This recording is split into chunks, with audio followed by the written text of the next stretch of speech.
Hello and welcome to Journalist Hangout UK, the show where we discuss issues both African and worldwide, which are affecting the continent. And we look at how these issues are seen at home and in the African diaspora. I'm Priscilla Nwikpo, and I'm pleased to welcome our panel. Tetteh Kofi, journalist and broadcaster. Ayo Johnson, journalist and specialist in African affairs. And Vuyiswa Ngqobongwana, a broadcaster. So, ladies and gentlemen, it's been a very, very interesting week in London. The reports are that London has overtaken New York when it comes to the killings on our streets. Let me come to you first, Vuyiswa. It's been reported to date, I think we have about 51 or so killings so far, and it appears the numbers are rising. Well, this is something that's always been in the headlines intermittently on and off, but it seems to have got to a critical point where there has to be some intelligent assessment on solutions, which have always been avoided for some reason or other. But at my perspective as a parent to a young man who has been stabbed and actually managed to survive the ordeal, I look back on it and I think, where are the community development initiatives that lock young people into constructive activity? That's what's missing. Okay, I'm going to come to that in a moment. But Ayo, you know, I think it was yesterday, 2 days ago, we heard it was 47. And then here we are today, it's now 51. And it just seems to just keep escalating. When you heard the numbers going up, what were you thinking? Are we lacking in community development, or, you know, are the cuts that the police are talking that we're constantly hearing? What do you think is causing this? Well, I think it's a combination of many factors. The first is that parents have lost control of their kids. And the reason why that is because the government has decided to empower those kids to ensure that parents do not have the relevant level of discipline that they can enforce on their children.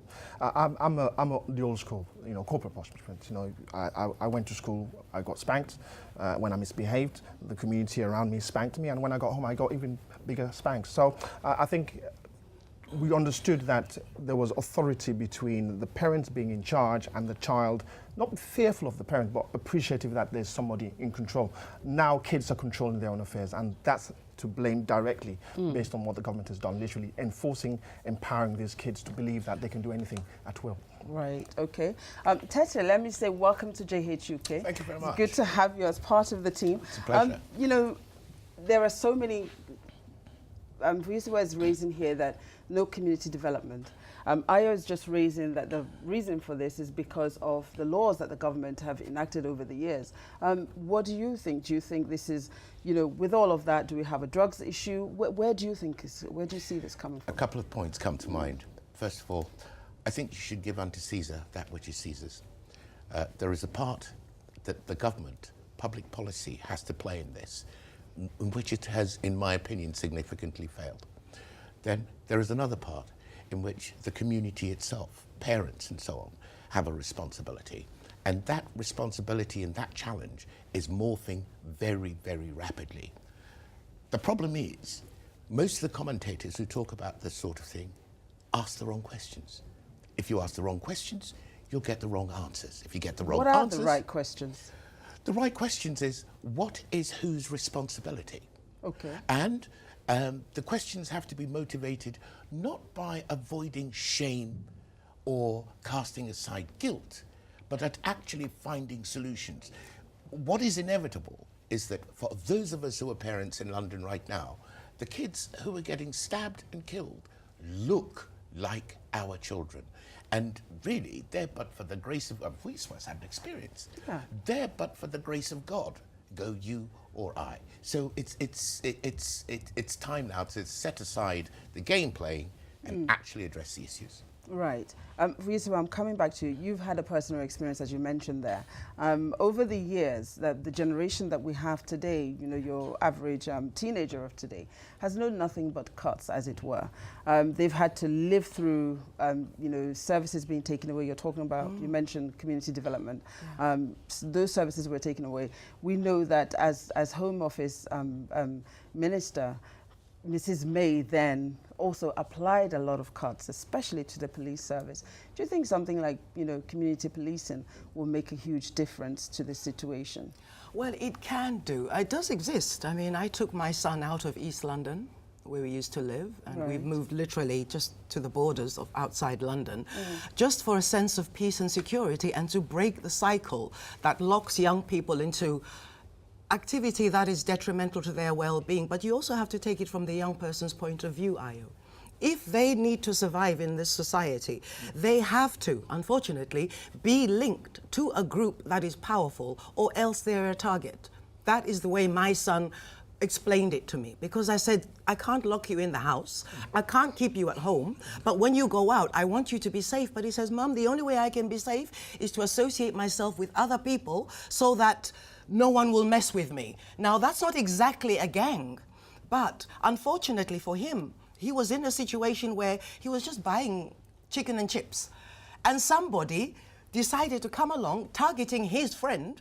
So he was defending his friend, and he's the one who got stabbed trying to protect his own friend. Now, they still don't know why they were attacked. And it could be that point system thing that people have been reading about. Young people are initiating themselves into adulthood in this manner. Okay. That's the gap that's missing. Where is the initiatives for initiation? Okay, That's what's missing. I hear you on that. I'll let you speak in a moment, Tetteh. Just bear with me. Ayo, you know, she made a direct reference to you there about, you know, what she was saying in all of that. But let me ask this question. Yes, we have this gang culture. We've been speaking about this gang culture for such a long time. But one of the other things that bothers me is that we are so CCTV policed. Yep. We are so technically savvy. Yep. And yet, we've been discussing this, and it's been on the rise for so many years. Yep. Why can't we infiltrate, prevent within the gang culture? What is stopping it? Well, we shouldn't confuse this word gang. You know, it's for all intents and purposes, this is a gang right now. We are together. So a gang is a collective of people who want to move in a certain direction, speak a certain way, Well, you heard have that different Vuyiswa affiliation. described it But hang on a from second. her son. Absolutely. Then what I would have done, which is what I'm doing with my daughter, for example, is to make sure she fits into the right gang, or try and influence her to ensure that she doesn't go into the wrong gang. With boys, it's slightly different because there's a lot of testosterone involved. What if you lose influence as a parent? Where do you turn to? Well, where do you turn to becomes the problem. You can turn to the school, you can turn to social networks, you can actually decide to move the child from the school itself. You physically can move out of the area. There's certain, radical things you can do, or you can go to the police and seek redress. The problem is the kids do not respect the parents, the kids do not respect the authority, and the kids don't respect the police as well, because they expect people should look like them, sound like them, and react and interact with them as they expect that to I know be the you case. say that, Tet. I know you wanted to say something earlier, but let me let you have your say, because I know that you've also had an experience in this, with this situation as well. I mean, I'm so pleased to say that the only knives my son has ever seen are the ones in the kitchen and the bayonet that they use at the Air Cadet Corps. Those are the only knives he's ever seen. And this is because mostly he lives in a home counties, we live in a home counties type situation. You live in a shire somewhere. Yeah, absolutely. Now, Well, lucky my you. worry is that this whole thing boils down to an argument about social decay. Right. And social decay is based on the kind of, the attitude the government has towards this. If this was a terrorist cell, the government would be in there, they would have pinpointed the people, they would have picked them up, they would have been locked up a long time ago. Somebody, in my opinion, doesn't care enough about this cohort. The second thing is, this is where it comes back to the responsibility of the community itself. When I was a little boy, when I was 14, 15, 16, I was listening to Jimi Hendrix. My parents didn't want me to do that because Jimi Hendrix took drugs and the whole hippie thing was going on. Yeah. But there was something that kept me within the tram lines, kept me going to school, doing my A-levels, getting 1 and 2 degrees, okay? All of that glue, the glue that held it together was family admonition. He calls it a gang. The first gang is your family. Right. If the family loses charge and control of the child, forget the police are a very poor second stop. The school is a very poor second stop. And so it is the breakdown family decay, Right. which in and of itself actually enables kids to actually seek other things, especially when the testosterone is raised. Time is not allowing us to continue. Vuyiswa, very quickly, your last word on this. Where should we go in terms of solution? We need to stop talking about the consequences because it's all very dramatic, but it doesn't help young people who might potentially be stabbed in the future.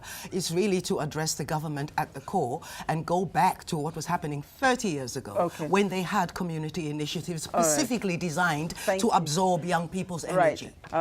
Well, we're going to take a very quick break now, but we have plenty more to discuss. So please join us in a few moments.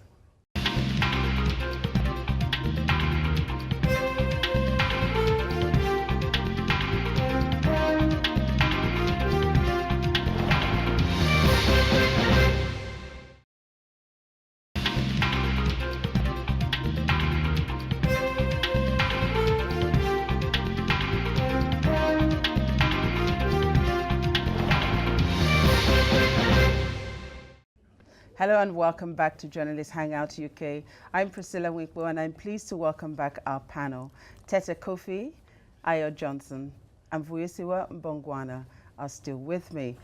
Just before we went on the break there, you know, we were still very much discussing this, this situation in London. But before we go any further, I'd like us to just have a quick look at a YouTube video.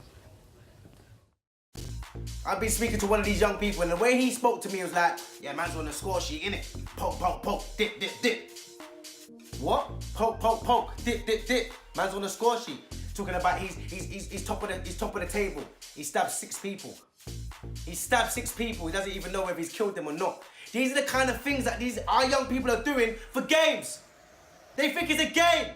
It's not a game. You're taking people's lives. Now, that was Chris Preddy there, OBE. Let me come to you, Tetteh. It is scary to listen to him saying he spoke to a young person who was saying, you know, I need to get on the score sheet. I'm at #1 because I've stabbed 6 people. I mean, we need solutions, surely. Okay. When a human being can so objectify violence, they're actually in some kind of stage of mental decay. It is very, very abnormal. So it means that the kids who can do this sort of thing lack complete empathy for other people. And it also usually means they don't have very much respect for themselves. That you can't have the one without the other. And this brings me around to the thought of what's happening to the integrity of the family. Because things like empathy, respect for others, respect for life are principally learnt inside a family, a stable family setup. And there are so many pressures keeping black families unstable that it frankly doesn't surprise me. In fact, you can actually predict that this is going to be the outcome of the instability within black families. Thank you. Ayo, very quickly, is this strictly a black crime, black on black crime, or is it about the reporting that is making it seem like it's black on black crime? Because when we do speak to others within the community, they would tell you that, you know, this happens in every community, but is it at a higher rate within the black community? It doesn't really matter because this has been amplified as such. I mean, the kids who are dying are black, the kids who are being stabbed are black, the kids who are doing the stabbing apparently are black. So for all intents and purposes, you can classify it, shape it, surround it with the tag black on black. But I think what's key here is the single parenting. For a long time, this government encouraged single parenting by ensuring the benefit system supported those with single kids, those with 2 kids, and pushed the boys. But it also supported families as well.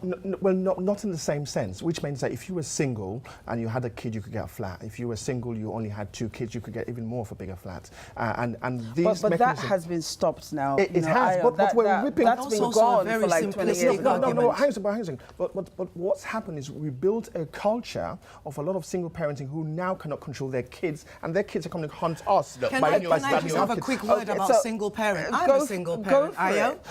I can control my son, Ayo. My job is to teach my son to control himself. Well, you're not and you did that very well. And this is what every parent endeavours to do, so that whatever challenge your child faces, they can find a way of working out a solution. But it's impossible for them to do that if you've got people like you, not just you, but you are representative of a force that is always blaming, oh, you're coming from a single-parent home, you're doomed to fail, Well, oh, you're black, Tetteh mentioned you're earlier on doomed to about the fail. useful family. You can't have a family with a single parent. You need Yes. a Oh, no, yes, no, you can. do have and we have too many of those. We And have that's too the problem. many families Absolutely. with mom and dad, with mom doing all the work. So effectively, it's a single-parent family. Well, that's Okay, why so the there's kids a are out lot doing what wrong they're with doing at the moment. our family situation. But there is another dimension. It's a social dynamic that's going place. Actually, if you look at the statistics, black women are more bankable than black men. And for that reason, I mean, in terms of employment, in terms of recruitment, in terms of retention and progression. So as a result, there is a kind of differential glass ceiling between black men and black women. This is a really subtle pressure which actually depresses the likelihood of black families staying together. Now, that is something which black people didn't invent. That is the result of societal values which obstruct the advancement of Where black does Vuyiswa economic fit achievement. into that? How does Vuyiswa fit into that? She's a single parent. I don't agree. As a friend narrated to me of his situation, and I'm going to mention very quickly, where he was in court, alleged fraud. There was a young Caucasian boy and girl in front of him, alleged fraud proved. His was not proved. However, they got away with community sentence and he was sent down to prison. So I think we need to look at those other dynamics as well. Well, they are. The point is, together, they form a bulk of pressure which actually depresses one gender within the black community over another. And this pressure... So this takes us back to the government and what the government are failing to do. This is completely a question of social values and public policy addressing these issues. So let's issues. come back to our young men our young people being killed in the manner that they are. Do we think that zero tolerance is something that needs to be employed? I am going to ask you that very quickly. Should we be employing zero tolerance if you're carrying a knife, if you're found to be carrying a gun? Should it be, because if I should drive through a red light, if I should drive through a bus lane when I'm not supposed to, if I should, drive any park where I'm not supposed to park, I'm going to get a ticket. If I fail to pay that ticket in time, somebody will show up in my home. That is very well policed to collect that money and more. So do we think that zero tolerance is something that we need to look at? Well, not really. Because, not really? No, because we used to have 3 strikes in the US and you're out. If you're talking about 1 strike and you're out, you're dealing with kids. So even if you had that policy, by the time they get to 18, normally, irrespective of whether they've been to prison or they've served time or they've been in an institution, the law says we treat them slightly kinder because it happened when they were younger.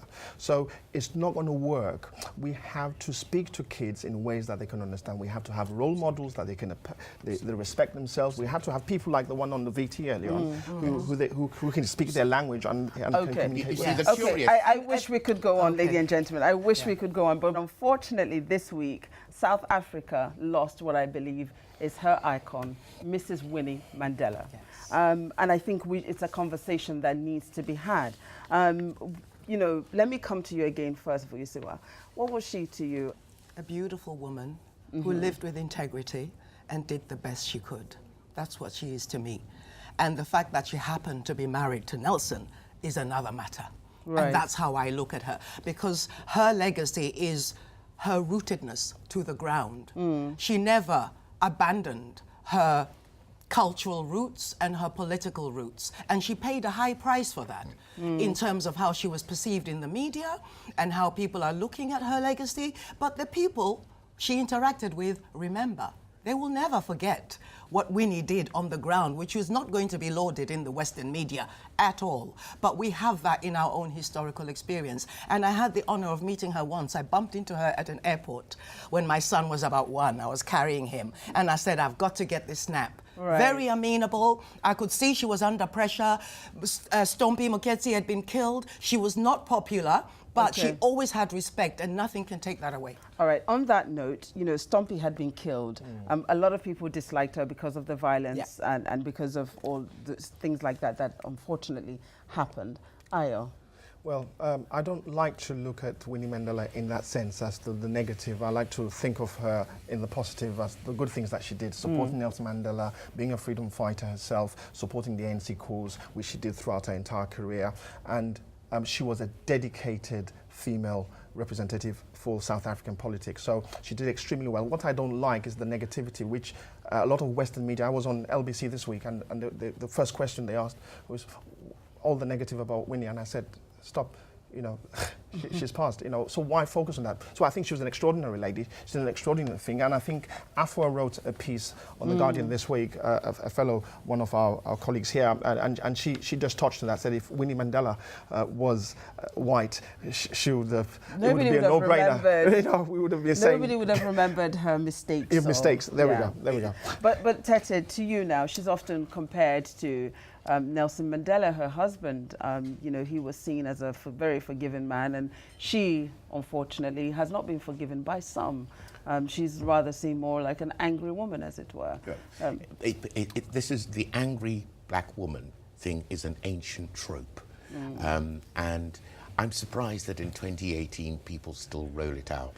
But for me, when I look at if she was an artist and you considered her body of work, the matter of Stompie Moketsi, which is still actually under dispute, because many people still say that they were looking for her. Time is upon us. Your final word on her. One of the greatest African women in my lifetime. Thank you. Well, what can I say? She means so many different things to so many of us. For me, she was a hero. Don't forget to follow us on Real JH UK on Facebook, Twitter, and Instagram. I'm Priscilla Nwikpo. I'm from the entire team here in London. Thank you for watching JH UK.